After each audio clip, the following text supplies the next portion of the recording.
안녕하세요. DJ 라니입니다. 오늘의 사연 시작해 보겠습니다. 저는 인생에서 어마어마한 전환을 한 번도 아니라 무려 2번이나 겪은 뒤 완전히 새로운 인생을 찾게 된 40대 여자예요.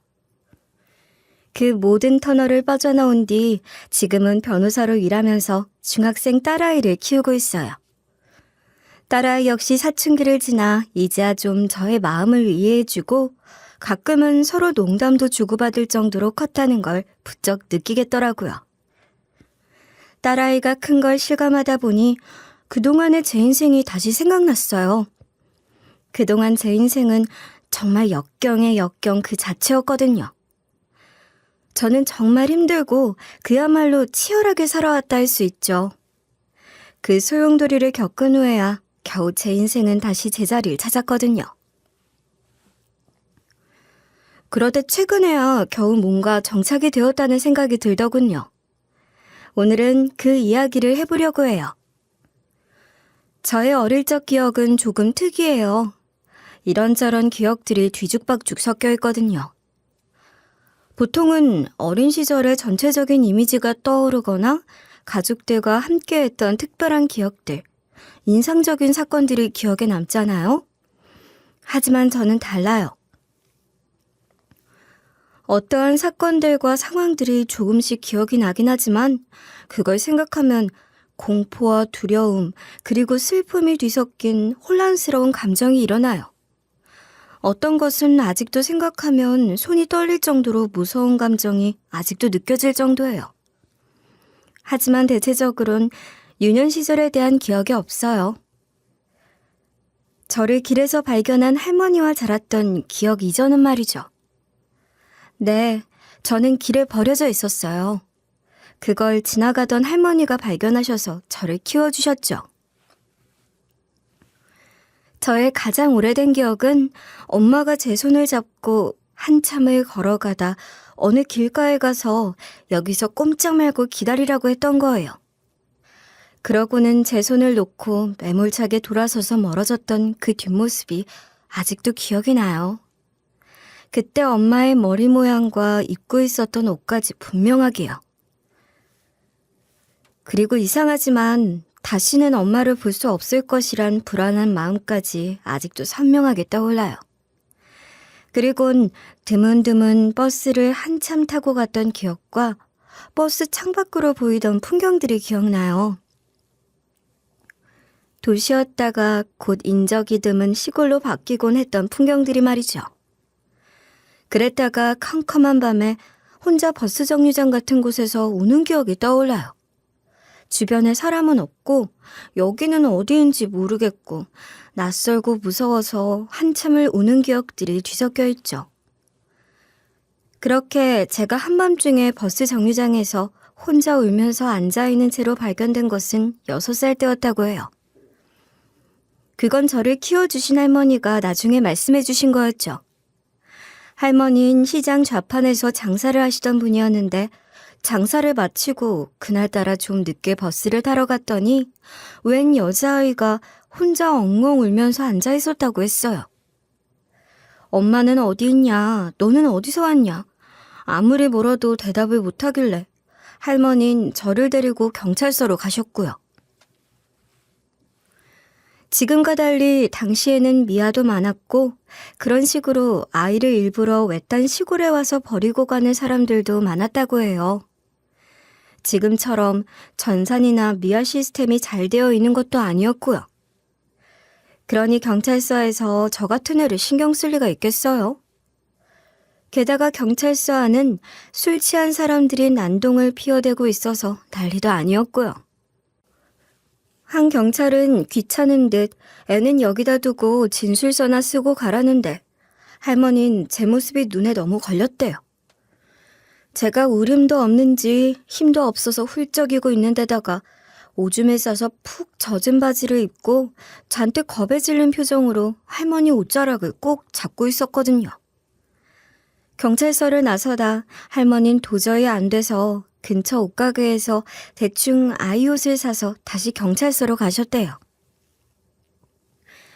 저기, 아기가 오줌을 싼 것 같은데 옷을 좀 갈아입힐게요. 뭐라고요? 예, 그러세요. 거기 아저씨, 그만 앉아요. 그리고 아기가 종일 굶은 것 같은데 밥을 좀 먹여도 될까요? 아저씨 그만하시라고요.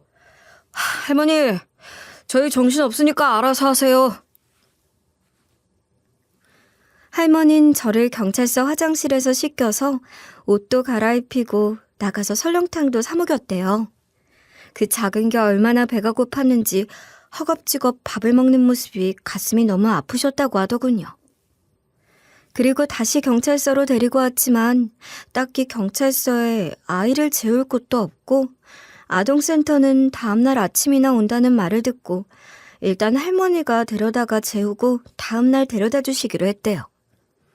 하지만 그렇게 하루를 잔 다음날 아침부터 제가 열이 펄펄 나면서 아팠던 거죠. 저기 어제 그 아이가 열이 펄펄 나서 너무 아파요. 도저히 오늘 데려다 줄 수가 없어서 제가 찾아왔어요. 그래요? 오늘 아동센터에서 데리러 온다고 했는데? 아기가 너무 놀라고 힘들었나 봐요. 일단 제가 데리고 있을게요. 할머니 괜찮으세요? 그럼 집 주소 주세요. 아동센터 직원을 그리로 가라고 할게요. 할머니에게 왔던 아동센터 직원은 와보더니 일단 아픈 게 나으면 오겠다 했다가 다음에 와서는 안 가려고 엉엉 우는 나를 보고 일단 좀 할머니 보고 보호를 하고 계시라고 했대요. 그러다 결국 여차저차 할머니가 계속 데리고 있게 돼서 그 이후로 저는 할머니와 계속 살게 된 것이죠. 지금이라면 사실 불가능한 일이었겠지만 이런 미아에 대한 인식이 부족했던 때였고 워낙 시설이 열악한 시골이어서 가능했을 거예요. 할머니는 젊은 시절 결혼을 하셨다고 해요. 한때는 귀여운 딸과 아들, 남편도 있으셨대요. 그러다 딸은 아주 어릴 때 병으로 세상을 떠나고 이후로 사고로 남편과 자식을 잃고 혼자 남게 되셨던 것이죠. 홀로 외롭게 시장에서 장사를 하며 어렵게 살았던 할머니는 저를 만나고 난 뒤 인생의 목표가 생겼다고 하셨어요. 아마 저를 보고 어릴 때 병으로 세상을 떠나간 딸이 생각나셨던 것 같아요. 저는 당시 제 이름과 아빠 이름, 동생 이름을 기억하고 있었고 다니던 유치원 이름도 심지어 당시에는 흔하지 않던 미아팔찌도 손목에 차고 있었다고 했어요. 할머니는 경찰서에 모든 걸 다 이야기하고 혹시 부모가 찾으러 오지 않을까 연락을 기다렸다고 하셨고요. 하지만 아무리 기다려도 그 어떤 연락이 없었대요. 제가 손목에 차고 있는 미아팔찌의 전화번호는 누가 일부러 지운 것처럼 전화번호를 긁어서 알아보기 불가능한 상태였고요. 그걸 보고 경찰에서는 일부러 아이를 유기한 것이라 판단하고 아동센터와 보육원으로 보내려 했던 거죠. 당시에 미아가 발견되면 그냥 막연히 경찰에서 보호하다가 연락이 없으면 아동보호센터로 보내지고 그러다 곧 보육원에 갔다가 곧바로 해외 입양까지 가기도 하는 것이 현실이었죠. 제 나이 또래의 아이들은 그때만 해도 외국 입양을 흔하게 보내던 시절이었으니까요. 그 사실을 듣고 할머니가 울면서 자기가 데리고 있겠다고 사정사정을 하셨대요. 자세한 서류 절차는 모르지만 아마 가정보육 형태로 할머니가 계속 키우셨던 것이 아닌가 싶어요. 가끔 아동센터에서 저를 보러 온 것도 보면 입양은 마지막까지 되진 않았어요. 아마 할머니 혼자 사셔서 입양 자격이 되진 않았을 테죠. 하지만 할머니는 정말 지극정성으로 저를 키워주셨어요. 매일매일 새벽부터 밤늦게까지 힘들게 장사를 하면서도 늘 저에게는 최고, 좋은 것만 해주려고 하셨고 언제나 저를 응원하고 지지해 주셨어요. 아직도 거친 손바닥으로 제 얼굴을 쓸어주시면서 늘 하시던 말씀이 생각이 나네요. 너는 다 잘 될 거야. 그럼 앞으로 뭐든지 다 잘 될 거야. 맨날 무조건 다 잘 된대.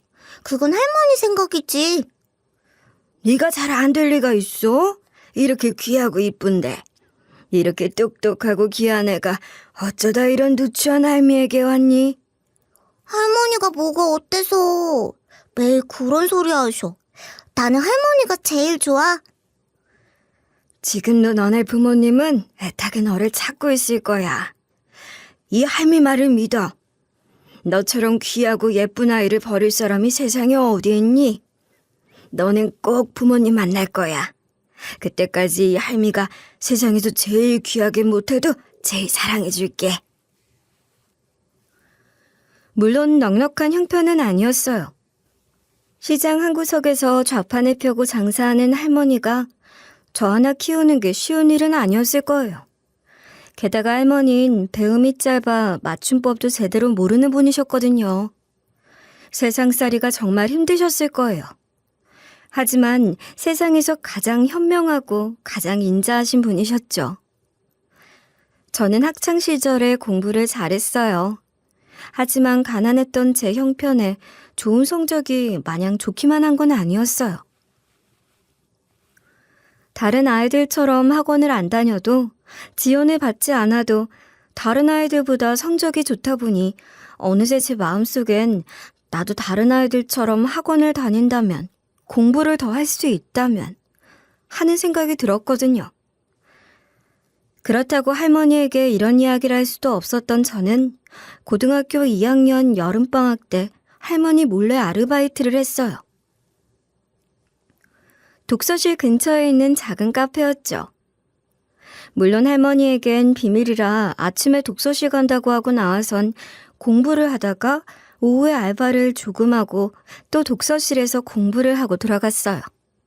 하루는 점심 무렵에 할머니와 통화를 하고 돌아서는데 카페 매니저가 있더라고요. 안 그래도 인상이 무뚝뚝하고 무서웠던 터라 저는 깜짝 놀랐죠. 너 독서실 간다고 뻥치고 알바해? 왜? 사정이 있어서.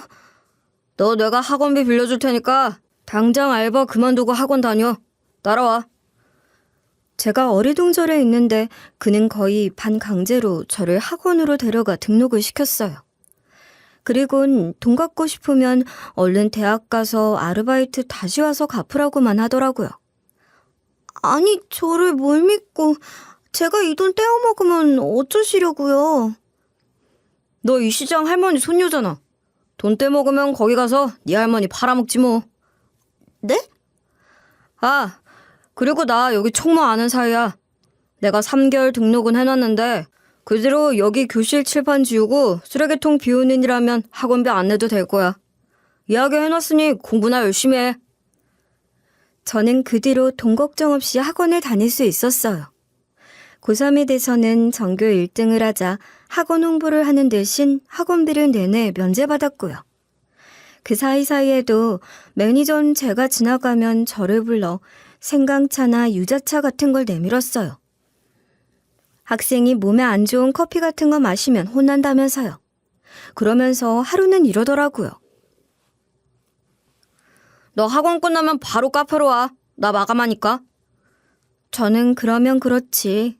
마감 시간이니 청소라도 시킬 모양인가 보다 하고 갔어요. 하지만 아니더군요. 마감이며 청소까지 싹 끝내놓고 저를 기다리고 있던 그 사람은 제가 도착하자마자 저를 차에 태웠어요. 어디 가는데요? 가긴 어딜 가. 이 시간에 집에 가야지. 아니, 그러니까 왜 매니저님이 제 집에 가요? 내가 왜 가? 너 시장 골목에서 엊그제 사건 난 거 몰라? 쥐집에 가 밤늦게 겁도 없이 거기를 걸어다니고 그러면 되겠어? 말도 무뚝뚝하고 인상도 험악했지만 그 사람은 고3 내내 저를 집까지 데려다 주었어요. 그렇게 하는 사이에 저는 매니저의 신세를 지게 되었고 그리고 저도 모르게 매니저를 좋아하게 된 건 어쩌면 당연한 일이었겠죠. 그렇게 고3 시절을 보내고 저는 우리나라 최고의 대학에 합격을 하게 되었어요. 그것도 과수석으로 장학금까지 받게 되었죠. 얼마나 행복하던지. 이제 곧 대학을 졸업하고 할머니에게도 효도를 하면서 행복할 일만 남은 것이라 저는 생각했어요. 물론 제가 대학에 합격하자마자 가장 먼저 한 일은 카페로 달려가 아르바이트를 하게 해달라고 조른 것이었어요. 그리고 알바를 시작하자마자 그 매니저에게 들이댔고요. 그 사람은 자신은 대학도 못 나오고 여기 카페 주인도 아니고 겨우 매니저나 하는 처지라고 아주 단호하게 거절했었죠. 하지만 저는 자신이 있었어요. 어딜 가나 예쁘다는 소리를 꼭 듣는 제가 그렇게 들이대는데 그 사람이 무슨 수로 버티겠냐는 그런 자신감 말이죠. 뭐 제 예상대로 그 사람은 얼마 못 가 넘어왔고 저희는 사귀게 되었죠. 남자친구는 가족이라고는 홀어머니가 한 명 있었지만 말하기를 꺼려했어요. 고등학교만 겨우 졸업하고 바로 일을 시작했다고 했지만 친해 보이던 학원 총무의 말을 듣자니 학교 다닐 때 공부도 꽤 잘했었다고 하더라고요. 하지만 사정이 있었는지 대학을 포기하고 일을 시작해 혼자 카페를 차릴 계획을 가지고 있었고요. 그 사람은 목표가 뚜렷하고 성실하고 또 자상하고 따뜻한 사람이었어요. 미래를 위해 돈도 많이 모아두었더군요. 일단 사귀고 나자 그 사람은 저는 물론 저희 할머니를 위해서도 돈이며 시간이며 아끼지 않고 최선을 다했어요. 사귀면 사귈수록 더욱 멋있고 또 좋은 사람이었죠. 제가 대학교 4학년이 되었을 때 그 사람이 군대를 가게 되었어요. 미뤄두었던 입대였는데 그 사람은 얼른 다녀오겠다고 하더군요. 그런데 뜻밖의 일이 생겼어요. 입대를 앞두고 마음이 앞섰는지 저희가 사고를 쳤던 것이죠. 제가 임신을 한 것이죠. 빨리 결혼하자. 내가 정말 미안해. 뭐가 미안해. 애는 당신 혼자 만들었나. 결혼하자며. 내가 빨리 군대 다녀와서 번듯하게 카페 차려서 좋은 곳에서 결혼하려고 했는데 진짜 내가 미안해. 대신 행복하게 해줄게. 이러면서 그 사람은 눈물까지 부었어요. 하지만 전 괜찮았어요. 아니, 행복했어요. 저를 너무나도 사랑해주는 남편이 생겼고 할머니에 이제 아기까지 있으니 뭐가 두려웠겠어요. 저흰 할머니와 가까운 친구들만 불러서 조촐하게 결혼식을 올렸죠. 그리고 작은 신혼집을 구해 할머니와 살림을 합쳤어요. 그리고 그 사람은 입대를 했어요. 그런데 가면서 한 가지 이상한 말을 하더라고요. 혹시 우리 엄마가 찾아와도 만나지 마. 알았지? 절대 만나면 안 돼? 당신 엄마? 엄마랑 연락돼? 우리 결혼했으니 만나자고 하셔? 아니, 그냥 묻지 말고 내 엄마라고 혹시라도 연락 와도 절대 만나지 마. 찾아와도 문도 열어주지 말고 절대. 진짜 부탁이야. 알았지? 약속해. 저는 이상하다 생각했지만 남편이 너무나 진지하게 부탁을 해 그냥 알았다고 했어요. 조금 아깝긴 했지만 배가 불러와 저는 졸업을 한 학기 남기고 휴학을 하고 할머니와 조용히 출산 준비를 했죠. 당연히 남편은 군 생활을 아주 잘했어요. 간간히 포상휴가도 나와 저를 보고 돌아갔죠. 시간이 흘러 출산할 때 나와서 아기 얼굴을 보고 좋아서 울기도 했고요. 저 혼자 아기를 키우는 게 쉽진 않았지만 그래도 저흰 행복했어요. 미래는 행복할 것이라 믿었죠. 남편이 곧 제대를 하면 카페를 차려 열심히 일을 할 것이고 저도 아기가 조금 크면 할머니에게 아기를 맡기고 학교를 졸업해 취업을 하면 금방 좋아질 테니까. 그렇게 살면 얼마나 행복할까 그랬으니까요. 그렇게 남편의 제대가 얼마 남지 않았던 날 말년 휴가를 나왔던 남편은 곧 보자고 웃으면서 복귀를 했어요. 복귀하던 날 아침에 일어나니 눈을 맞추며 방긋거리는 아기 얼굴을 보고 있던 남편이 이랬죠. 제대하면 내가 매일 애기 볼게. 혼자 힘들었지. 나 제대할 때까지 보고 싶어도 울지 말고 잘 있어야 해. 내 공주. 알았지? 그러면서 환하게 웃으며 군대로 돌아갔어요. 하지만 그게 마지막이었죠. 그렇게 돌아간 남편은 군대로 복귀를 했다가 사고로 세상을 떠나버린 것이었어요. 갑작스러운 남편의 죽음에 저는 넋을 잃었어요. 그 사람의 얼굴을 다시 볼 수 없다는 걸 믿을 수가 없었죠. 그냥 현실감이 없었어요. 장례식장에선 수많은 군대 동료들과 장교들이 와 있더군요.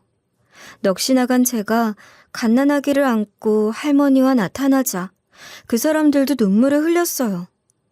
그곳엔 환하게 웃는 남편의 영정사진이 정말로 있더라고요. 남편은 훈련을 나갔다가 산에서 낙상을 한 다른 부하를 구하려다 동료를 구하고 목숨을 잃었다고 했어요. 원망스러웠죠. 아무리 다른 사람을 구했다고 해도 나와 딸을 이렇게 두고 가야 했는지 너무 원망스러웠어요. 제가 정신을 못 차리고 할머니와 서럽게 울고 있자니 어떤 사람이 다가오더군요. 사모님, 정말 죄송합니다. 그리고 감사합니다. 네? 누구신지. 이번에 최 병장님이 목숨을 구해준 박이병의 애비 되는 사람입니다. 이 은혜를 어떻게 갚아야 할지 죄송합니다. 살려주세요. 그러면 제 남편 다시 살려주세요. 정말 죄송합니다. 제가 꼭 이 은혜 갚을 테니 사모님 조금 진정되시면 꼭 연락을 주세요. 제발 꼭 연락 주세요. 박일병의 아버지는 빌다시피 하면서 명함을 지어주고 갔죠. 그 아버진 검사라고 하더군요. 하지만 살면서 검사 도움이 필요한 일이 뭐가 있겠어요. 장례식장엔 어떻게 알았는지 남편의 엄마가 왔어요. 어쩌면 아들이 죽었으니 당연한 일일지도 모르죠. 저에게 시어머니가 되는 분은 멀리서부터 통곡을 하며 달려와 장례식장에서 슬픔에 몸부림을 치셨어요. 그리고 제 손을 잡고 펑펑 우셨죠. 미안하다, 미안해. 내가 사는 게 바빠서 내가 더 잘 살폈어야 했는데. 아니에요. 제가 연락 못 드려서 죄송해요. 내가 죄인이야, 내가 미안하구나. 이렇게 이쁜 손녀가 있는 줄도 모르고 동우가, 내 아들, 이렇게 가면 어떡하니? 그렇게 저희는 껴안고 펑펑 울었죠. 도대체 무슨 정신으로 장례식을 끝냈는지 잘 기억이 나지 않아요. 겨우 장례를 끝내고 시어머니와 함께 집으로 돌아왔어요. 할머니 역시 충격이 크셔서 제가 부축을 하고 집으로 들어서는데 시모는 할머니를 부축하거나 아기를 받을 생각도 없이 본인이 먼저 집으로 휙 들어가더니 거실에 턱 앉더라고요. 그 태도가 마치 자기 집에 온 것처럼 굴어서 기분이 이상했어요. 아유, 집도 코딱지만 하네. 그렇게 악착같이 돈 벌어 나 한 푼 안 주더니 고작 이런 집에서 살았어? 네? 아유, 힘들다. 야, 집에 맥주 없니? 소주는? 그게 무슨 소리세요? 여기서 술 드시게요? 이게 진짜. 네가 날 모르지? 이게 시어머니 알기를 뭘로 아는 거야? 그러더니 벌떡 일어나더니 바로 제 머리채를 붙잡고 저를 바닥에 패대기 쳤어요. 아기를 안고 있던 저는 반항할 생각도 못하고 그대로 널브러졌죠. 할머니가 외마디 비명을 지르며 막아섰어요. 야! 까불지 말고 빨리 술이나 사와서 술상이나 차려. 여기 내 아들 집이니까 내 집인 거야. 알겠어? 어떻게 사람이 이럴 수가 있어요. 지금 뭐 하시는 거예요? 네가 아직 정신 못 차린 것 같아서 알게 해준 거야. 왜? 니네 할머니 힘없어 보이는데 한번 내가 제대로 해줄까? 반항할 순 없었어요. 안 그래도 약해진 할머니에 이제 막 두 돌이 지난 아기까지 제가 보호해야 할 사람이 많았으니까요. 그날부터 시모는 혼자 술을 먹고 취해서 잠이 들었다가 일어나서 밥을 차리라고 하고 거실을 점령해 TV를 보며 낄낄대고 다시 술을 찾아댔어요. 여기가 완전히 자기 집인 것처럼 거리낌이 없었죠. 아기도 있는 집에서 담배까지 피워대는데 며칠이 지나도 갈 생각을 안 하더라고요. 저는 도저히 참을 수가 없었어요. 그래서 용기를 냈죠. 저기, 집에는 안 가세요? 기다리시는 분은 안 계세요? 뭐? 너 지금 뭐라고 했어? 집에 안 가시냐고요. 여기 저희 집이잖아요. 저는 말을 제대로 끝맺지도 못했어요. 곧바로 시어머니에게서 싸다기가 날아왔기 때문이었죠. 정말 기가 막히더군요. 이게 나 지금 혼자라고 놀리는 거냐? 야! 내 아들 너 때문에 죽은 거야, 알아? 그게 무슨 소리세요? 야! 너 아니었으면 걔가 군대 가고 그랬겠니? 걔가 얼마나 돈에 한이 맺히는데 걔가 등록금 없어서 대학 못 가니까 군대도 미루고 악착같이 일해서 1년도 아니고 2년치 등록금을 만들어 놓은 애야 걔가. 뭐라고요? 그랬던 애가 애 생기고 부담스러워서 군대로 도망을 갔으면 눈치껏 태워줬어야지. 결국 들러붙어가지고 내 아들 죽여놓고 이게 어디서? 까불어! 당신이지. 당신이 그 사람 모아놓은 등록금 전부 가지고 도망쳤지? 그래서 그 사람이 결국 대학 못 가게 만들었지? 하! 그런 이야기도 하지? 그놈이? 그래서 끝까지 너를 감추고 안 보여주더니? 됐고, 야! 여긴 내 집이야. 내 집! 내 아들 집이니까 당연히 내 집이지! 저는 악을 쓰고 덤볐어요. 하지만 그 엄마라는 인간은 폭군이었죠. 힘도 세고 평소에도 싸움에 익숙한지 저는 상대가 되지 않았어요. 경찰을 부르기도 해봤고 잠깐 집을 나갈 때 문을 열어주지 않은 적도 있었고 몰래 현관 비밀번호를 바꾸기도 했지만 다 소용이 없었어요. 경찰이 와도 그뿐 울고불고 난리를 치면서 아들이 죽자 며느리가 자기를 내쫓으려고 한다고 호소하면 소용이 없더군요. 거기다 남편 명의로 되어 있는 집은 남편이 죽자 시어머니와 제가 같이 상속을 받게 되는 터라 강제로 내쫓을 방법이 없었던 것이죠. 그렇게 시어머니를 내쫓으려는 시도를 했다 실패를 한 뒤면 저는 가혹한 대가를 치러야만 했어요.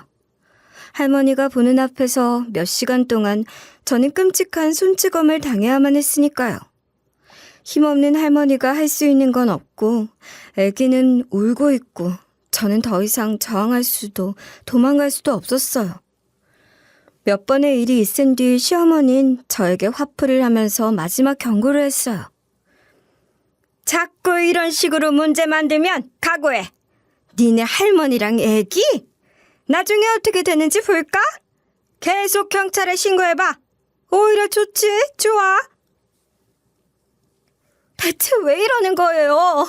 나 해달라는 거 다 해줄 테니까 제발 우리 좀 놔. 내가 몇 번을 이야기해. 당장 카드 비밀번호 이야기해. 그것만 이야기하면 된다고 내가 몇 번을 이야기해.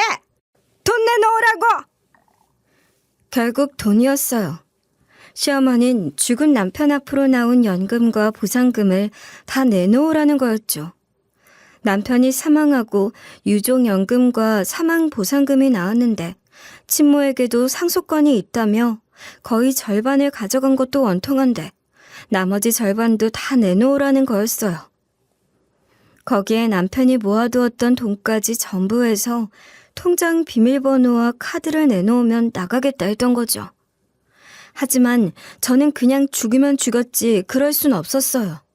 그건 불쌍한 제 남편 목숨값이잖아요. 너무 무서웠어요.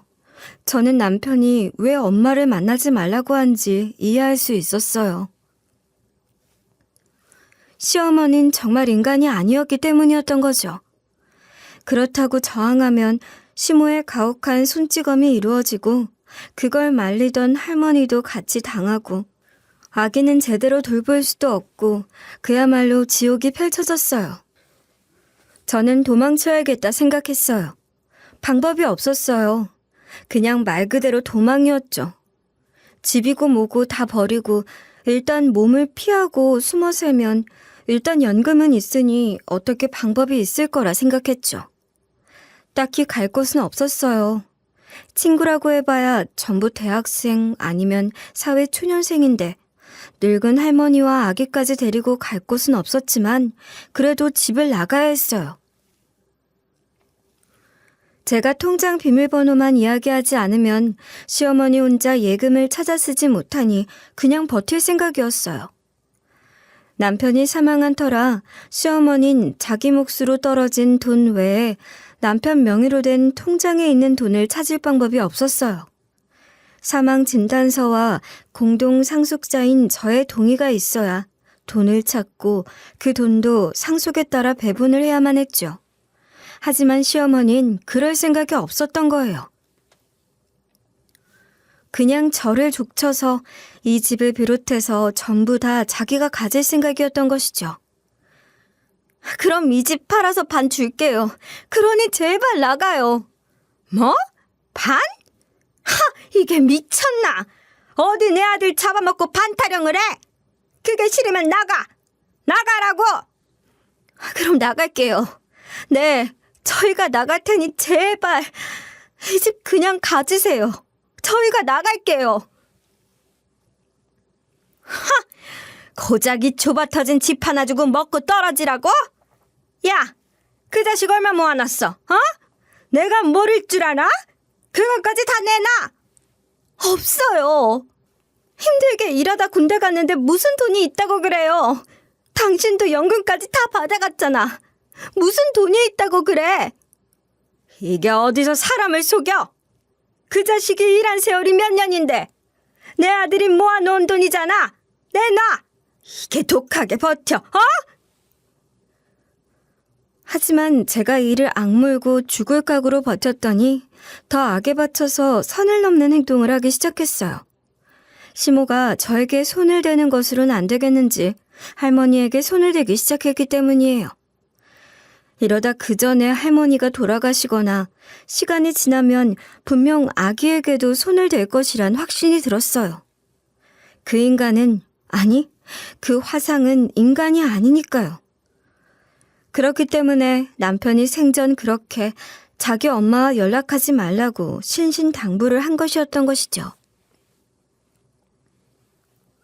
저는 정말 통장과 현금 카드 한 장, 그리고 어린 시절 차고 있던 미아 팔찌 딱 하나만 미리 챙겼어요. 그리고 남편과 저의 결혼 사진 딱 한 장도 말이죠. 옷까지 하나도 미리 챙겨놓을 수 없었어요. 만약 들키기라도 하면 무슨 일이 벌어질지 모르니까요. 아무리 생각해도 도움을 청할 곳은 남편 장례식에서 만난 박일병의 아버지, 그 검사 아저씨뿐이었어요. 그래서 결심을 하고 기회를 엿봤죠. 시모가 또 난리를 치다가 술에 취해 잠이 든 어느 날 저는 아기를 들쳐안고 할머니를 모시고 조용히 집을 빠져나왔어요. 할머니, 빨리 서둘러요. 얼른. 쉿. 저희는 뒤도 돌아보지 않고 택시를 잡아탔어요. 바로 뒤에서 그 여자가 쫓아오는 것 같아 심장이 터질 것만 같더라고요. 그리고 그 검사가 근무하고 있다는 검찰청 근처로 가 모텔을 잡았어요. 할머니, 아영이랑 일단 여기서 쉬고 있어요. 절대 아무에게도 문 열어주지 말고. 어딜 가려고? 안 된다. 여기서 경찰 부르자, 응? 경찰 불러도 소용없는 거 알잖아. 이러다 우리 다 죽어. 도와줄 만한 사람 있어. 그 사람 만나고 올게. 걱정 마, 응?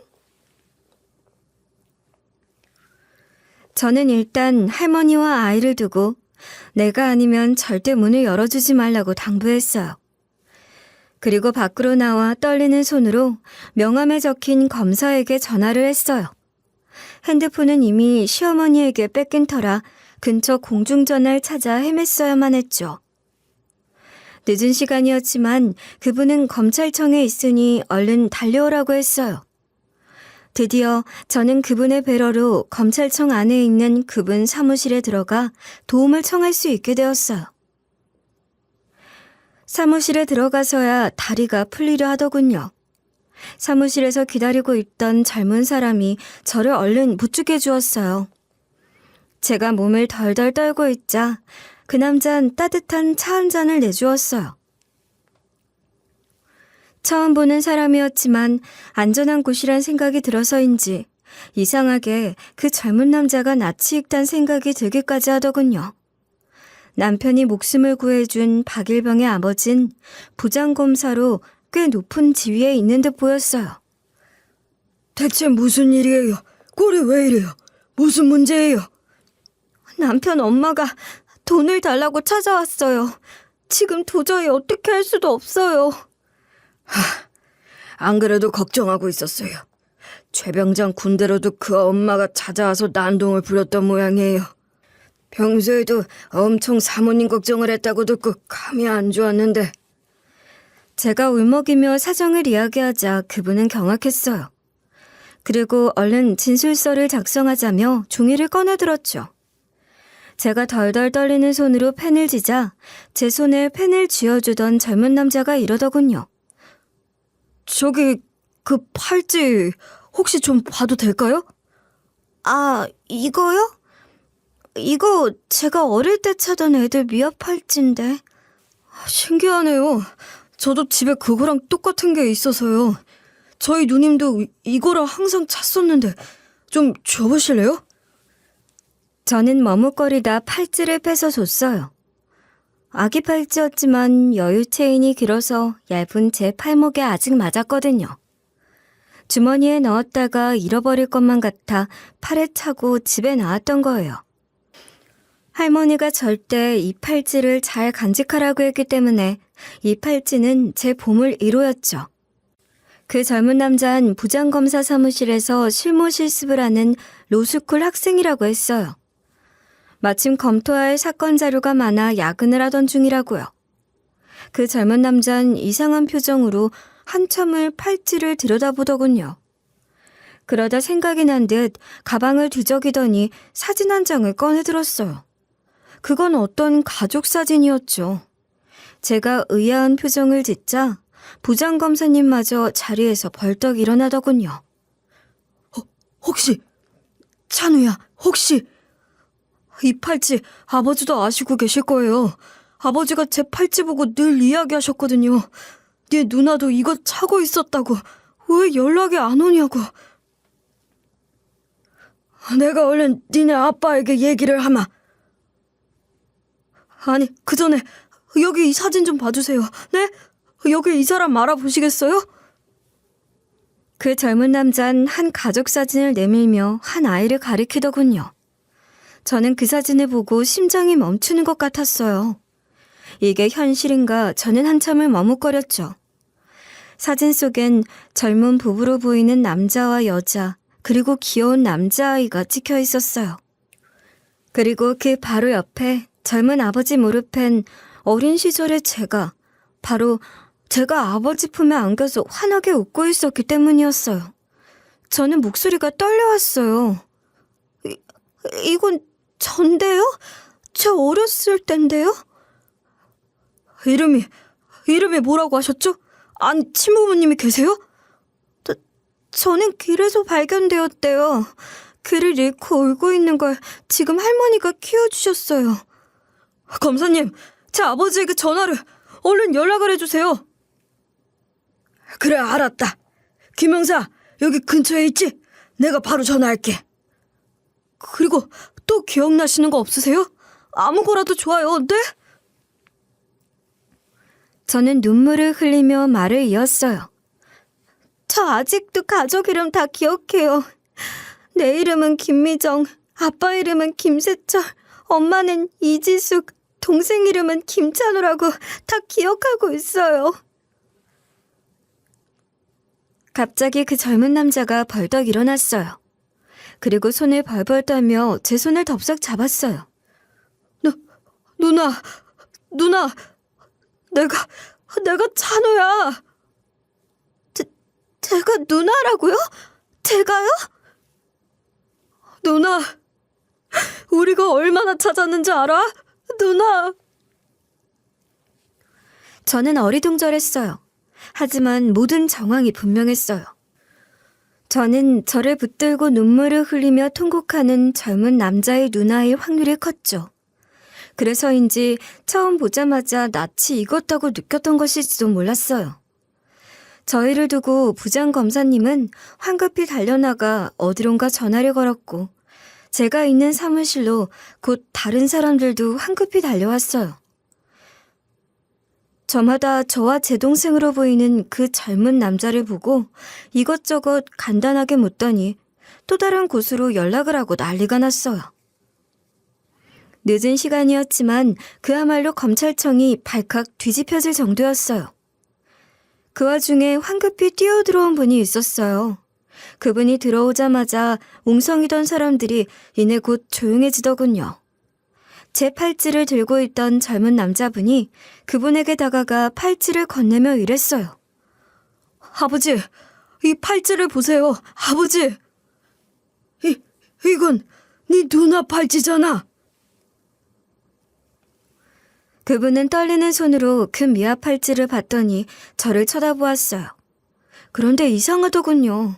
저는 정말 곧바로 그분을 보자마자 알 수 있었거든요. 바로 그분이 제 아버지라는 걸 말이죠. 신기했지만 보자마자 저는 바로 알 수 있었던 거예요. 그건 제 아버지도 마찬가지였어요. 제 아버지 역시 저를 보자마자 바로 첫눈에 알아봤다고 해요. 바로 20년도 더 전에 잃어버린 자신의 딸이 바로 저라는 사실을 말이에요. 저는 바로 부둥켜 안고 한참을 울었어요. 아버지의 품에 안기니 기억이 나더라고요. 아버지의 냄새와 아버지의 목소리와 아버지의 웃음소리가 전부 다 기억이 났어요. 미정아, 우리 미정이 이게 꿈은 아니지?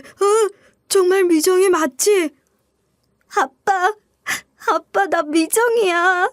아빠, 엄마는? 미안하다. 조금만 더 빨리 만났으면 좋았을걸. 미안해. 알고 보니 어머닌 이미 예전에 돌아가셨다 하시더군요. 제가 사라지기 이미 1년 전에 사고로 말이죠. 그러니까 저를 정류장에 두고 간 여잔 진짜 제 엄마가 아니었던 것이죠. 거기엔 긴 사연이 있었어요. 저의 등장으로 검찰청이 발칵 뒤집어지고 수사관들이며 다른 방에 있던 검사들까지 우르르 몰려온 이유엔 기막힌 이유가 있었더군요. 아버진 젊은 시절 형사셨다고 했어요. 그리고 아버지가 젊은 시절 아버지에게 잡혀 들어간 범죄자가 아버지에게 앙심을 품었고 그 때문에 제가 가족에게서 사라진 것이었던 거죠. 바로 아버지를 협박할 생각으로 범죄자가 저희 집에서 일을 하던 가정부를 꼬여내어 저를 납치한 거였어요. 저를 유치원에서 데리고 나와 버스 정류장에 버리고 간 가정부는 그 사건이 있기 1년 전에 교통사고로 엄마가 돌아가시고 들인 입주 가정부였대요. 제가 엄마라고 부르며 잘 따랐다고 했어요. 그래서 제 기억 속에 엄마라고 남아있던 것이죠. 그런데 그 가정부 아들도 범죄에 휘말려 있는 터라 범인의 말을 듣고 저를 버스 정류장에 버리고 간 것이었고요. 아무리 자기 자식이 엮여있다 하더라도 어떻게 자신을 엄마 하면서 따르는 6살짜리 애에게 그럴 수가 있을지 참 이해가 안 되긴 하지만요. 제가 없어지고 나자 당연히 난리가 났다고 해요. 현직 형사의 자식을 범죄자가 납치한 어마어마한 사건이니 당연했겠죠.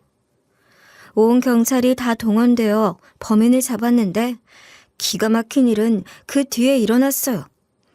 어이없게도 범인도 제가 어디에 있는지 몰랐기 때문이었어요. 저도 진짜 몰라요. 그날 차가 좀 막혀서 약속 시간보다 조금 늦게 정류장에 갔는데 이 꼬맹이가 없더라고요. 저도 그날 그 근처를 싹 뒤졌어요. 거짓말하지 마. 너 내 딸 어디다 숨겼어? 진짜. 내가 숨겼으면 도망가서 돈이나 달라고 했지. 이렇게 맥없이 잡히냐고. 저 가정부가 어디 숨겼겠지? 아니에요. 저는 진짜 정류장까지만 데려다주고 왔어요. 미정이가 내 말은 잘 들어서 꼼짝 말고 기다리라고 했으니 거기 있었을 거예요. 야, 거짓말하지 마. 애는 그냥 개미 한 마리도 없었어. 네가 어디다 숨겼지? 아니에요. 너야말로 내 아들 불리한 진술 안 한다며. 그리고 애도 안 다칠 거라고 약속했잖아. 지금이라면 버스 정류장에 있는 CCTV만 보면 바로 찾았겠죠. 하지만 그때는 그런 게 별로 없었어요. 거기에 범죄자는 일부러 그런 카메라가 없는 곳을 골라 장소를 선택했으니 제가 버스를 탄 걸 어떻게 알았겠어요. 그 사이에 제가 왜 혼자 버스를 탔는지 모르겠어요. 거기에 하필 제가 탄 버스가 시외버스인데다 아이들이 어른들과 섞여서 타는 경우가 많아 버스 기사는 그냥 앞서 탄 어른이 데리고 타는 애로 생각을 하지 않았을까 짐작을 할 뿐이에요. 당시에 저처럼 어린애는 버스비를 내지 않았기 때문에 버스 기사가 그냥 다른 손님 애인 줄 알고 그냥 태웠던 것이겠죠. 그렇게 저는 2시간 가까이 버스를 타고 엉뚱한 곳에서 내려 헤매다 할머니를 만나서 그렇게 살고 있었던 거였고요. 물론 그 이후로 모든 경찰들이 거의 몇 개월 동안 뒤졌지만 저를 찾을 수가 없었다고 해요. 전국에 안 가본 보육원이 없고 그날을 기점으로 일주일 동안 거의 전국의 경찰서를 다니면서 미아가 발생했다고 하면 안 가본 곳이 없었을 정도였다고 했어요. 하지만 저는 보육원에 있지 않았고 아동센터도 간 적이 없으니 제 흔적을 찾을 수가 없었겠죠. 나중에 알고 보니 제가 갔던 경찰서는 파출소도 아닌 그냥 시골 경찰 출장소에 불과한 작은 곳이었대요.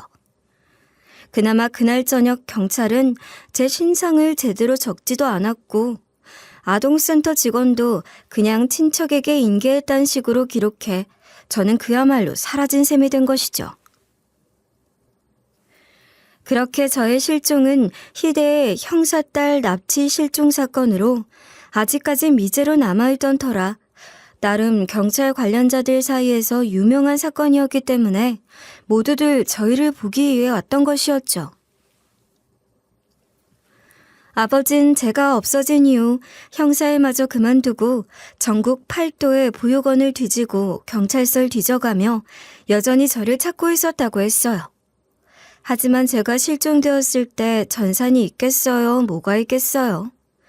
게다가 이미 저는 할머니 밑에서 가정 임시 보육 형태로 자라 미성년이 지나 성도 할머니를 따랐으니 저를 찾기란 불가능했던 것이었죠. 저는 일단 병원으로 옮겨졌어요. 할머니와 아기도 함께 데려갔죠. 아버지는 아이를 보더니 꼭 껴안고 눈물을 흘리셨어요. 그리고 저를 사랑으로 키운 할머니의 손을 잡고도 눈물을 흘리셨어요. 할머니 역시 눈물을 흘리셨죠. 제가 죄송해요. 차라리 쟤를 보육원으로 보냈다면, 그랬다면 금방 부모가 찾을 수 있었을 텐데 그런 생각도 못하고 죄송합니다. 아닙니다. 제가 생각이 짧아서 더 뒤져볼 생각을 못했어요. 이렇게 잘 키워주셔서 감사해요. 저희 미정이 좀, 우리 불쌍한 미정이 좀 도와주세요. 저는 일단 치료를 하고 유전자 검사도 받았어요. 아버지와 검사님의 재촉으로 결과는 이틀 만에 나왔고요. 저는 당연히 아버지의 친딸이었죠. 아버지와 동생은 다시 한번 저를 붙잡고 흐느꼈죠. 이제야 모든 것이 전부 제자리로 돌아가는 느낌이 들더군요. 그렇게 겨우 며칠 쉰 뒤 저는 아버지에게 모든 사연을 이야기했어요. 제가 도움을 청했던 그 검사님 역시 사연을 들어주셨죠. 두 분의 분노는 어마어마했어요. 전 일단 도움을 요청해 경찰과 동생을 데리고 함께 집으로 갔어요. 단 며칠 집을 비웠을 뿐이었는데 어이없게 시어머니는 그 사이 웬 남자를 끌어들여 둘이 같이 떡하니 안방에서 세상 모르고 자고 있더군요. 온 집안엔 술병에 먹다 남은 음식 쓰레기며 각종 배달 용기 같은 쓰레기들이 나뒹굴고 담배 연기가 자욱했어요. 그 집은 더 이상 남편과 제가 공들여 쓸고 닦고 가꾸던 신혼집이 아니었죠. 경찰과 동생은 한심한 표정으로 그 둘을 깨웠어요. 잠에서 깨어난 시어머니와 남잔 경찰을 보고 기겁을 하더군요. 윤미자 씨 본인 맞죠? 긴급 체포하겠습니다. 변호사 선임할 권리가 있고. 야! 이건 나! 이게 무슨 짓이야! 나! 일어나세요! 지금 이게 무슨 상황이신지 모르시겠어요? 야 너! 지금 이게 뭐하는 짓이야? 대체 무슨 꿍꿍을 벌인 거야? 너 내가 가만둘 것 같아? 야! 정신 차려요. 지금 주거침입, 폭행, 협박으로 체포하는 거예요. 어디서 또 협박질이야? 시어머니가 끌어들인 남자는 벌벌 떨고만 있더군요. 그렇게 시모는 구속되었어요. 저에게 한 집뿐 아니라 알고 보니 이전에도 폭행에 사기로 전가가 아주 화려한 사람이더군요. 재범인데다가 죄질도 좋지 않았고 거기에 현직 부장검사와 전직 형사인 아버지 친구들이 전부 이를 갈고 있는 사건이니 시어머니는 구속을 피할 수 없었던 것이죠. 집에서 시어머니와 같이 자던 남잔 시어머니와 비슷한 잡범이었는데 둘이 교도소에서 펜팔로 편지 주고받다가 만난 사이라 했어요. 정말 기가 막히다 못해 참 스펙터클하더군요. 그제야 사태가 파악이 되었는지 시어머니는 경찰에 구속된 상태로 진술을 하러 온 저를 보자마자 털썩 무릎을 꿇더라고요. 그리고는 싹싹 빌었어요. 얘야, 나 한 번만 봐주면 안 되겠니? 응? 우리 오해가 좀 있었던 것 같은데 내가 좀 욱하는 성격이 있어서 그래. 내가 미안했다. 응? 이거 나요. 오해? 오해가 무슨 뜻인지 모르시나? 예, 내가 그래도 네 시어머니잖니. 우리 동욱이 생각해서라도 좀 봐주면 안 되겠니? 응? 나 이번에 잡혀가면 진짜 끝이야. 정말 오래 살아야 한다고. 네, 동욱 씨 생각해서 절대 안 봐줄 거예요. 당신이 나한테 이런 거 알면 우리 동욱 씨 하늘에서 피눈물 흘려요. 그러니 동욱 씨 생각해서라도 오래오래 계시고 나오지 마세요. 뭐? 이 나쁜 년이? 야, 내가 이렇게까지 하는데도 뭐가 어쩌고 어째? 이걸 그때 확 죽여버렸어야 했는데? 시어머니는 혼자 악을 쓰다가 또 울면서 무릎을 꿇고 빌다가 그야말로 연병을 떨었어요. 하지만 저는 눈 하나 깜짝하지 않았죠. 그리고 최대한 엄벌을 처해달라고 했어요. 그게 그 인간이 받아야 할 벌일 테니까요. 그렇게 일을 대충 처리하고 저는 할머니와 아이와 함께 아버지가 사시는 집으로 들어갔어요. 새로운 거처로 옮긴 이후 할머니는 안정되시고 건강이 많이 좋아지셨어요. 그 이후로 아버지와 저는 함께 지내는 내내 저를 위해 그리고 아이를 위해 또 최선을 다하셨고요. 그리고 몇 년 전에 조용히 돌아가셨죠. 저는 아버지 집으로 들어간 뒤 학교에 복학을 했어요. 아버지와 동생은 그런 환경에서도 제가 최고의 대학을 들어갔다는 사실에 엄청 놀라시더라고요. 동생은 알고 보니 유명한 수지였더군요. 어머닌 돌아가시고 아버진 잃어버린 딸을 찾느라 늘 집을 비우고 전국을 돌아다니는 와중에도 열심히 공부해 법대에 갔다 막 로스쿨에서 공부를 하던 중이었어요. 물론 저를 찾고 제가 실종된 사건을 해결하고 싶은 마음에 법조인의 꿈을 키웠다고 했고요. 어쩌면 그런 결심을 한 동생 덕분에 저희는 만날 수 있었던 거기도 했어요. 로스쿨을 다니면서 방학 중 검찰 실무 실습 중이었던 동생은 고작 한 달 사무실에서 실습을 하는 게 다였는데 어쩌면 딱 그 기간에 저를 만나게 된 건 어쩌면 운명이었던 것 같다고 했죠. 저는 그 이후로 안락하고 편안한 상태에서 아이를 키우며 마지막 학기를 마치고 대학을 졸업했어요. 임신과 출산을 거치고 남편 제대를 기다리느라 마지막 한 학기를 남겨두고 졸업을 하지 못했는데 그 마지막 학기 동안은 정말 아무 걱정 없이 마음껏 공부를 할 수 있었죠. 제 원래 전공은 행정학이었지만 저는 대학을 졸업하고 좀 쉬면서 시어머니 재판과 남편 유산 관련된 문제를 해결했어요. 시어머니가 남편이 남긴 재산 때문에 재판을 받게 되면서 다행히 전부는 아니더라도 제 몫과 아이 몫으로 시어머니 몫으로 간 걸 훨씬 줄일 수 있게 된 것이 큰 성과였죠. 시어머니가 남편에게 한 짓들은 들으면 들을수록 치가 떨렸어요. 친구였던 학원 총무가 나서서 증언을 해주었죠. 어릴 때부터 거의 방치하다시피 하며 학대를 했고 좀 자라서는 아르바이트를 하라고 내쫓아 돈을 벌어오면 몽땅 가져가 결국 대학도 포기해야 했다고. 그래서 인연을 끊고 살았지만 어떻게 알았는지 찾아와 돈을 뜯어가곤 했다 했어요. 그 총무는 저에게 이러더라고요. 동욱이는 미정 씨가 자기처럼 돈 없어서 대학 못 가는 거 가슴 아프다고 했어요. 그래서 사실 미정 씨가 학원이라면 공짜로 다닐 수 있는 것처럼 말해달라고 부탁한 거예요. 네? 그럼 그 학원비를 다... 네, 자기가 계속 학원비 내주는 거 알면 부담스러워할 것 같다고. 요즘 학원비가 얼만데 설마 칠판 좀 지운다고 학원비를 면제해 주겠어요? 비밀로 해달라 했지만 말해주고 싶었어요.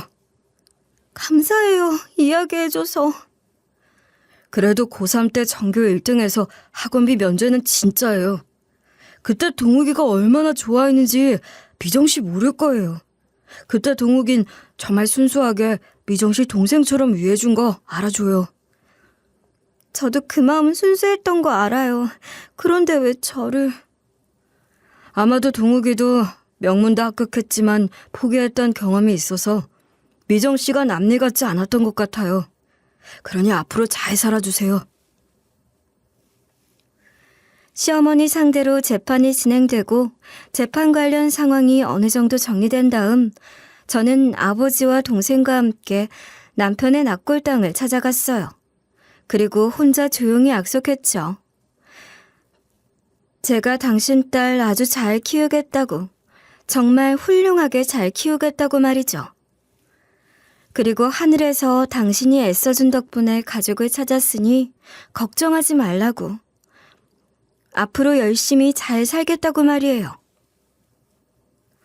아버진 남편 이야기를 듣고 눈물을 흘리셨어요. 그리고 이러셨죠. 사위, 이렇게 얼굴을 보게 되어 미안하네. 그리고 고마워. 우리 딸 아껴주고 돌봐주고 사랑해줘서 고마워. 우리 사이 훌륭한 사람이라 자랑스럽네. 이젠 내가 자네 딸 아끼고 잘 돌봐줄 테니 걱정하지 말게나. 우리 훌륭한 사위. 저는 대학을 졸업한 뒤 저를 도와주시는 검사님과 동생을 보고 로스쿨에 진학을 하게 되었어요. 물론 오랜만에 하는 공부인데다 바로 직장 생활을 시작하는 것이 낫지 않겠냐는 주변의 만류도 있었죠. 하지만 저는 결심했어요. 지금 당장 직장 생활을 하는 것보다는 지금 고생스럽더라도 미래를 위해 조금 더 노력을 하는 게 낫겠다는 걸 말이죠. 거기에 제가 법조인이 된다면 저처럼 힘든 사람들을 도와줄 수 있다는 점이 저의 결심을 굳히게 만들었어요. 저 역시 그동안 제가 받은 도움처럼 다른 사람들을 돕고 싶었거든요. 물론 학비며 아버지가 도와주신다고 했지만 저는 남편이 남겨준 것으로 제가 알아서 해결한다고 했어요. 다른 사람을 위해 먼저 간 남편을 위해서라도 그걸 그냥 헛되게 하고 싶지 않았거든요. 거기에 아버지 역시 형편이 그리 좋은 편은 아니셨어요. 오래전에 형사일도 그만두신 데다가 저를 찾아 헤매고 다니시느라 빚도 좀 있으셨고 건강도 그리 좋은 편은 아니었죠. 그 이후로 저는 정말 열심히 살았어요. 공부도 열심히 하고 틈틈이 과외 같은 아르바이트도 열심히 했고요. 아버지와 할머니도 한 가족이 되어 똘똘 뭉쳐 열심히 살았죠. 무엇보다 제가 공부할 때 딸아이를 정말 잘 돌봐주셨고요. 그렇게 저희 가족은 잘 지냈어요. 동생은 당시 로스쿨 학생이었는데 열심히 공부해서 검사로 임용되어 지금 검사로 일을 하고 있죠. 뒤늦게 공부하는 저도 많이 도와주었고요. 무엇보다 어찌나 조카 바본지 딸아이가 어릴 때부터 조카라면 자다가도 벌떡 일어나 나중에 딸내미가 사춘기가 왔을 때 신경질 바지가 되어서 고생 좀 한 삼촌이 되었어요. 범죄자라면 아주 극악무도하게 잡아들이는 검사라면서 중학생 조카의 신경질에 안절부절 못하는 모습이 어찌나 복장 터졌는지 몰라요. 시어머니의 재판은 길게 끌진 않았어요. 저의 증언과 증거가 확실했고 그간의 전과가 너무 많아서 아주 긴 형량을 받았거든요. 변호사 비용이 없었는지 국선 변호사가 있긴 했지만 재판 와중에도 하도 억지를 부려대서 변호사들도 학을 떼는 것 같았어요. 2심에 가서야 시어머니는 재판 중에 통곡을 하면서 빌더군요. 정말 제가 잘못했습니다.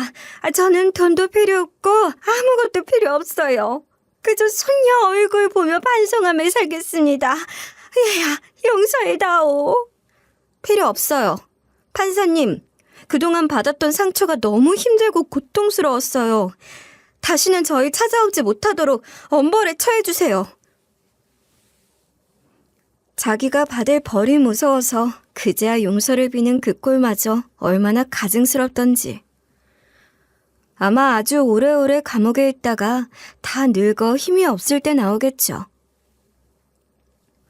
아마 다시는 얼굴을 볼 일이 없을 거예요. 저는 지금 하늘에 있는 남편을 위해서도 그리고 돌아가신 할머니를 위해서도 열심히 살고 있어요. 딸아이 역시 잘 크고 있어요. 한창 사춘기가 심할 때는 아주 새초롬해져서 제가 겪었던 인생의 풍파보다 제일 힘든 감정의 풍파를 겪은 적도 있지만 사실은 그것마저도 행복했어요. 저는 요즘 예전의 저처럼 가정폭력이나 어려운 문제로 힘들어하는 사람들을 위한 무료 법률 상담도 하고 있어요. 제 지난 삶이 물론 불행했다고도 할 수 있을 거예요. 하지만 저는 꼭 그렇지만도 않다고 생각해요. 저는 충분히 좋은 사람들을 만났고 도움을 받았고 행복했으니까요.